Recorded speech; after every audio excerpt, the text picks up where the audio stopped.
কত বড় বেয়াদব যে রাসূল ফয়সালা দিছে তো আমি মানি না। সত্যবাদী লোকটা আশ্চর্যান্বিত হয়ে গেল। আখির নবী, বিশ্ব নবী, দুজানের সরদার, তিনি ফয়সালা দিলেন, বেয়াদব কই মানি না। সত্যবাদী লোকটা বলে তবে কার কাছে যাইবা?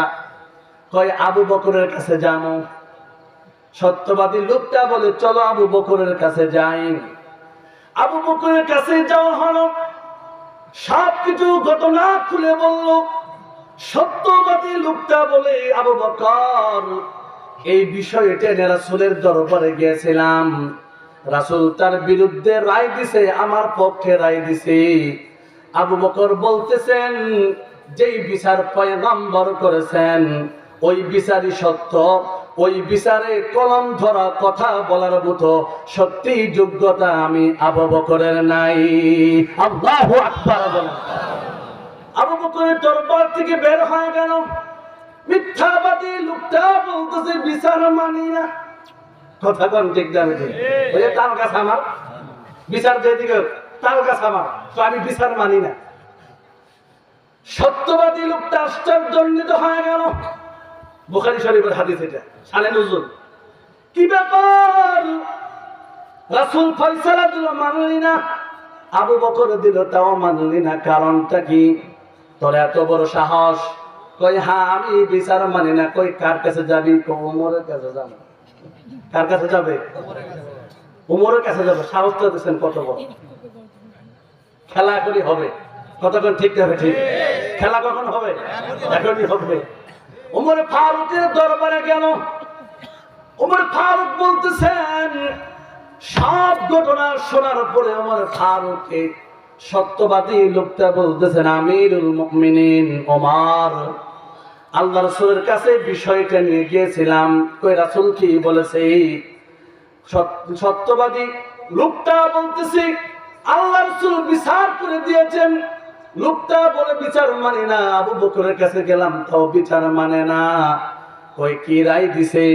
কই তার বিরুদ্ধে সে মিথ্যাবাদী, আমি সত্যবাদী।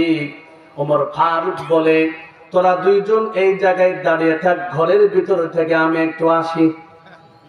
আবু উমর রাদিয়াল্লাহু তাআলা আনহু ঘরের ভিতরে গেলেন। ঘরের ভিতর থেকে একটা নাঙ্গা তরবারি নিয়ে আসলেন, খোশ মুক্ত তরবারি। তরবারি নিয়ে আসার পর মিথ্যাবাদীর গর্দানের ভিতরে ধরে একটা পুঁজ দিয়েছে। এক পুঁজের দেহ থেকে তার মাথাটা আলাদা হয়ে গেছে। ওই সত্যবাদী লোকটা উমরের কাণ্ড দেখে ভীত সন্ত্রস্ত হয়ে দৌড়ায়া আল্লাহ রাসূলের দরবারে চলে গেছে। গিয়া বলতেছে, ইয়া রাসূলুল্লাহ, ওই যে লোকটার আমি আপনার দরবারে আসছিলাম, আপনি তার বিরুদ্ধে রায় দিয়েছেন, আমার পক্ষে রায় দিয়েছেন, তো কি হয়েছে? ওই বিচার সে মানে নাই। আবু বকরের কাছে গেলাম, আবু বকর একই বিচার করলো, সে বিচার মানে না। শেষে ওমর ফারুকের কাছে গেলাম, তিনি বিচার শুনিয়া আপনার বিচার আবু বকরের বিচার মানে নাই। এজন্য ওমর ফারুক ওই ব্যক্তির দেহ থেকে গর্দান আলাদা করে দিয়েছি। আল্লাহ রাসূল আশ্চর্যান্বিত হয়ে গেলেন এবং বলতে লাগলেন, না, কাজটা ঠিক হয় নাই। মায়ার নবী, দয়ার নবী তার প্ল্যাটফর্ম থেকে তার পক্ষ থেকে কথা তো বলছি। এবং ওমর ফারুককে আল্লাহ রাসূল চিন্তা করলেন, এর তো কিসাস দিতে হবে, খুনের বদলা খুন নিতে হবে। চিন্তা করতে দেরি হয়েছে, আর আল্লাহ পাক রব্বুল আলামিন আসমান থেকে আয়াত নাযিল করে পয়গম্বরকে জানায় দেন, ফালা রাব্বিকা, না, তোমার রবের কসম, লা ইউমিনুনা হাত্তা ইউহাক্কিমুকা ফীমা শাজারা বাইনাহুম, তাদের পরস্পরের ঝগড়ার মাঝে যদি আপনাকে ন্যায় বিচারক হিসেবে আপনার ফয়সালাকে যদি তারা মেনে না নেয়, আপনাকে বিচারক হিসেবে যদি না মানে, তারা কোশ্চিন কালেও মুমিন হতে পারবে না।